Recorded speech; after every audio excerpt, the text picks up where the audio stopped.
Әлем Xiaomi'ді бесінен адасып, Meizu'ды сатып алып жатыр. Бағдарламалық қабықшаларға қарғыс айтса да, Қытайдан смартфон алуды доғарар емес. Made in China деген жаман ұғымнан арылған алғашқы өнім осы телефондар. Бүгінде қытайлық смартфондар ең сапалы дей алмасақ та, флагмандардан кем түспейді. Оның үстіне арзан. 2015 жылы Қытайда 1,3 миллиард мобильдік абонент тіркелді. Ал 2017 жылдың соңына қарай бұл сан 1,42 миллиардқа дейін өсті. Осындай абоненттік базаға мобильдік құрылғылар керек екені анық. Сөзсіз бұл фактор Қытайда мобильдік телефондардың нарығының дамуына әкеп соқтырды. Алғашқы қытайлық смартфондар арзан андроидтарға тән ауруларға шалдықты. Ысып кететін батареялардың тез отырып қалуы, сонымен қатар сенсор мен интерфейстің қатып қалуы. Бұл проблемаларды ең алғашқы болып шешкен Huawei компаниясының U82-20 моделі еді. Бүгін біз сол Huawei компаниясының Huawei Mate 20 смартфоны жайлы толығырақ айтамыз.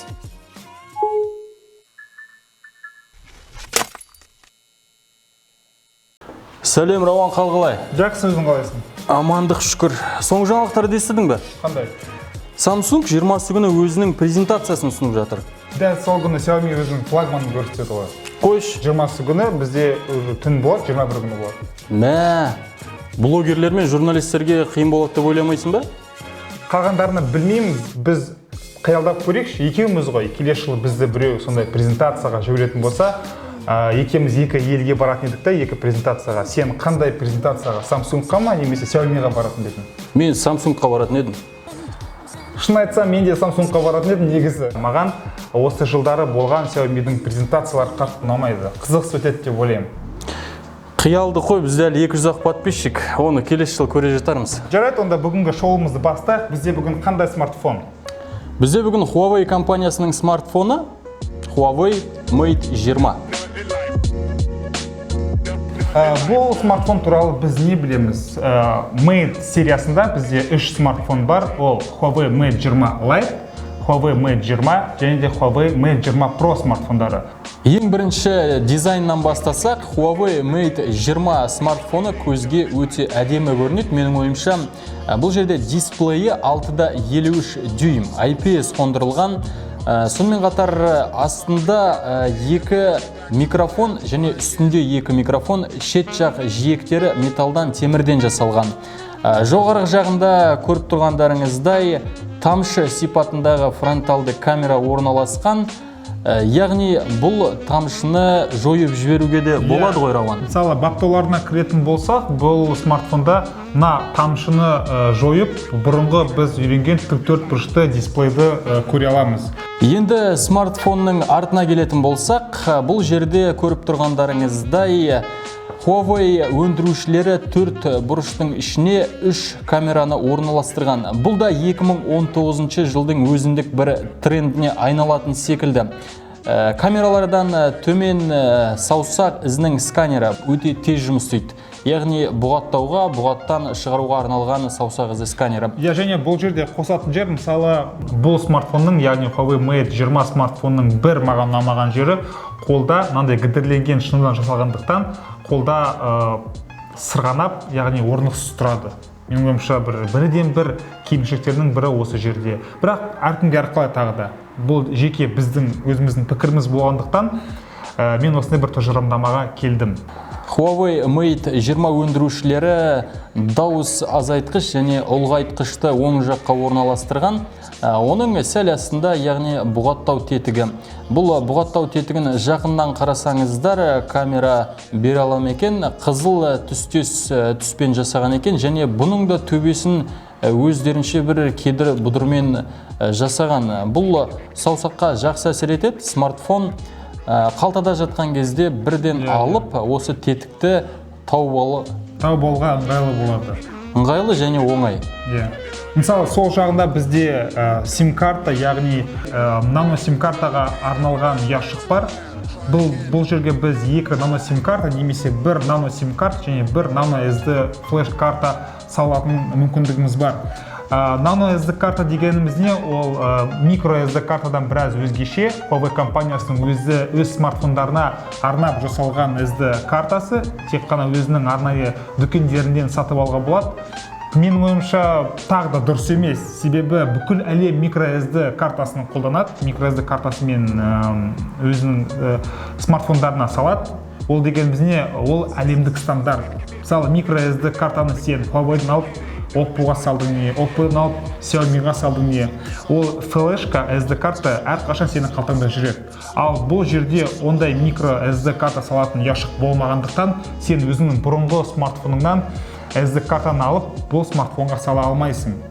Менің ойымша, Huawei өзінің жеке әлемін жасағысы келеді, бірақ та жалпылама алған кезде бұл Huawei компаниясының тұтынушыларының азайтуына әкеліп келеді деп ойлаймын. Смартфонның дисплейі өте сапалы жасалған, яғни айтып кеттік қой, IPS қондырылған, барлық өзінің максималды жарығына қоятын болсақ, түстер сапалы шығады. Жоғары жағында меломандар үшін керемет шешім, яғни Huawei өндірушілері аудио жалғағышты қалдырған екен. Менің ойымша 3 мм джекті қалдырған дұрыс. Сен бір уақытта қуаттайсың, бір уақытта сен ән тыңдай аласың. Бұл өте керемет қой. Сен кабельсіз құлаққапты сатып алып, оған ақша кетіп жүргенше 1000 теңгеге, 2000 теңгеге әр базардан, әр дүкеннен сатып аласың да өзіңе керек әндерді тыңдай бересің. Астыңғы жағында бізде Huawei компаниясы әзер дегенде былтырдан бастап Type-C ұяшығын қолданып жүр. Мысалы, Mate 10-да микро USB кабелі болған. Ал енді камерасына келетін болсақ, кейбір смартфондар бір камералы смартфон жасайды, сапасы өте жақсы. Мысалға біздің Google Pixel'ді алатын болсақ, бірақ камерамен алдыңғы қатарлы смартфон, алдыңғы қатарлы камера. Кейбір смартфондар қосарланған камера жасайды. Мысалы, iPhone алатын болсақ, екі камерасымен ақ әлемдегі ең үздік камералардың бірі. Ал бұл жерде 3 камера. Кейбір 3 камера жасайды. Былтырдан бастап Huawei компаниясы 3 камераны өзінің бір салты ретінде әлемге ұсынып отыр. Оның біріншісі бізде 12 мегапиксельді негізгі камера, ол дегеніміз қарапайым барлығымызда бар смартфондарда камера сияқты. Екіншісі бізде телеобъектив, ол 8 мегапиксельді, және де оптикалық үлкейтуі 2 есеге дейін үлкейтетін мүмкіндігі бар. Көп смартфондарда оптикалық үлкейту мүмкіндігі жоқ. Цифрлық үлкейту мүмкіндігі бар, бірақ та сен ол кезде фотоға түсіріп жатқан кезде цифрлық үлкейтумен үлкейтсең, фотоның сапасын жоғалтып алу қаупі бар. Ал бұл жерде тағы да бір үлкен ұтымды шешімдердің бірі оптикалық 2 еселік үлкейтуді қосуы. Үшінші камерасы бізде 16 мегапиксельді кең бұрышты, яғни широкоугольный камерасы бар.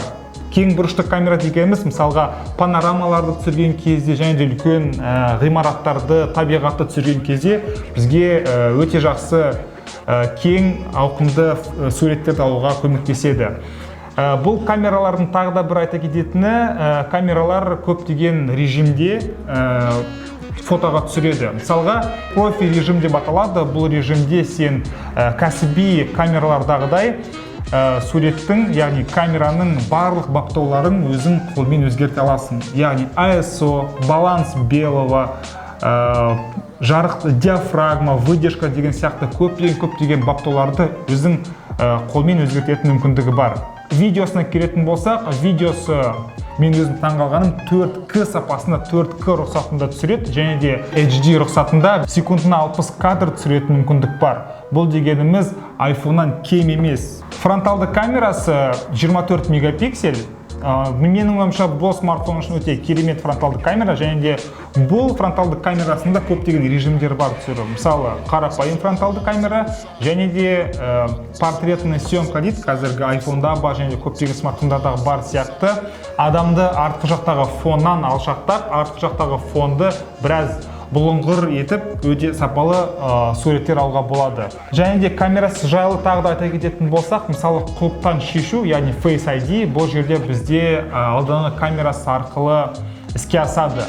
Бұл жерде бізде басты минустардың, басты дұрыс емес ақаулардың бірі, мысалы қараңғыда немесе таңертең ұйықтан тұрған кезде, суға түсіп судан шыққан кезде сен Face ID-ді өзіңе былай көтерген кезде ашпай қалу қаупі өте жоғары. Сол себепті бұл смартфонның Face ID-ның сапасы менің ойымша әлі де қосымшаларды әлі де дамытуды талап етеді. Камерасын тағы да қоса кететін мәселе ол кезіндегі Samsung S9-да шығарған сияқты баяу түсіру қабілеті, яғни 960 FPS, яғни 1 секундта 960 кадр түсіруі. Камерасы жайлы жалпы осы.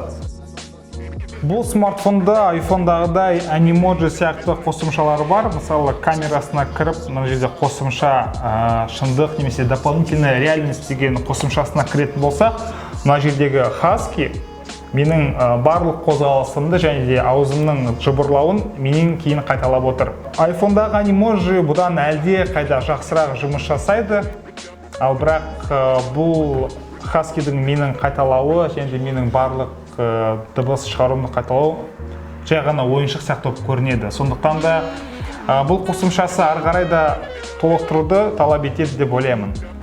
Аппарат алдыңғы қатарлы 7 нанометрлік техникалық процеспен жасалған Kirin 980 чипсетімен. Сондай-ақ 6 гигабайт жедел жадпен жабдықталған.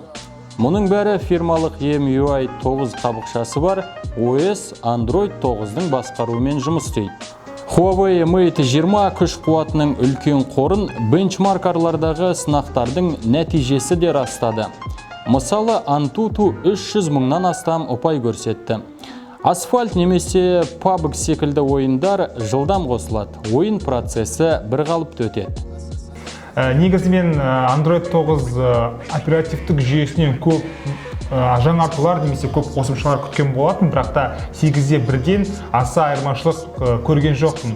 Басты бір айырмашылықтардың бірі iPhone-дағыдай қимылмен басқару мүмкіндігі. Ол дегеніміз, мысалы, iPhone-дағыдай бір қосымшада немесе ойында отырған кезде смартфонның астыңғы жағынан жоғары қарай көтеріп қалған кезде үйге қайтуға болады, немесе жалпы басты менюге түссе болады.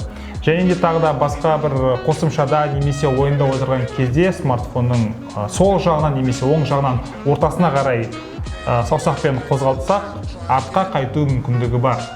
Huawei Mate 20 Pro-ға өндірушілер 4000 мАh батарея орнатқан. Бұл деген қазіргі уақытта өте көп. Таңертең азанда жұмысқа кетіп, кешке смартфонды тұрақты түрде қолданғанның өзінде сіз бұны толық өлтіре алмайсыз, сөндіре алмайсыз. Шамамен кешке үйге келген кезде 50% ғана кетеді. Ал егер 0%-ке дейін түсірем десеңіз, бұны қолыңыздан түсірмей интернетке кіріп, неше түрлі видеолар қарап, YouTube-тан хабар алмасы, браузерлер ашық тұру керек. YouTube-қа кірген кезде бостан-бос басқа жаман керек емес видеоларды көргенше, өзіңізге пайдалы, танымдық біздің тек бүгін айдарын Казmarket.kz арнасында көре аласыздар.